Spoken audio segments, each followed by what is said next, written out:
I'm doing another clown clone, this time for my old high school buddy, Pasquale Alessi, but I knew him as Pat. You know what? Pat was a musician, and he had a group, and I remember he and his Clifford Peisker and John Spinelli. I remember they were talking about making music together, and we were all fans of the Beatles. So Pat asked for John Lennon, one of the Beatles, and I'm going to do that right now.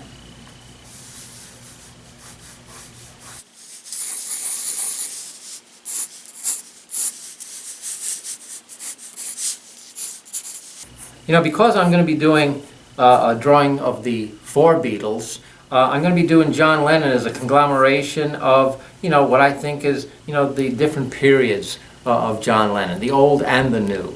And we'll see what comes up. I have no idea what I'm going to be doing, but let's see what happens.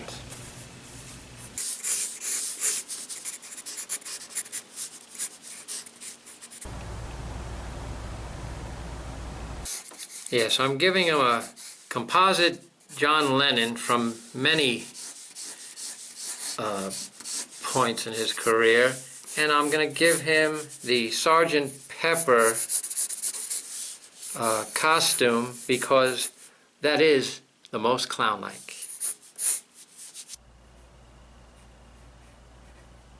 Basically, I'm laying in, the basic shapes here, trying to figure out the composition, and of course, my clown clones, for the most part, have their little clown friends, and, I'm going to leave some room here for a very special John Lennon puppet. If you haven't figured it out by now, who do you think John Lennon would have as a puppet? Well, of course, it's Yoko.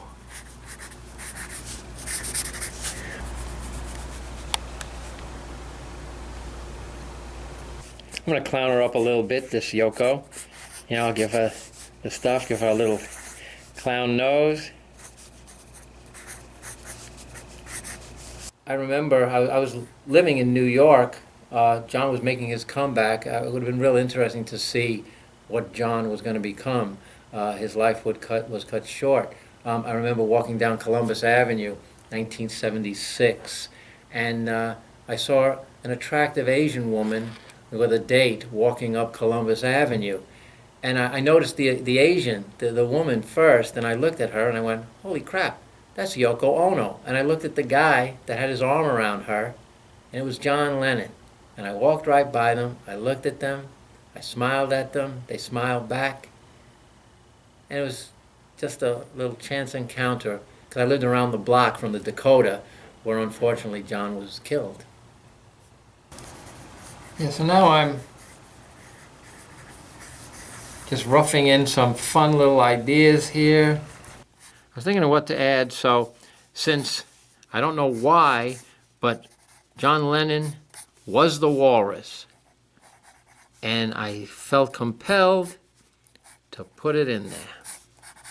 And he has it hanging from his neck, which I think is appropriate, with a clown nose, a walrus with a clown nose. All right, Pat, I want to thank you for suggesting John Lennon and allowing me to take a trip down memory lane, thinking about the old days and sitting around and figuring out Beatles clues and stuff. But I'm really happy with this. I think it came out really good. So you have John Lennon and the Yoko puppet.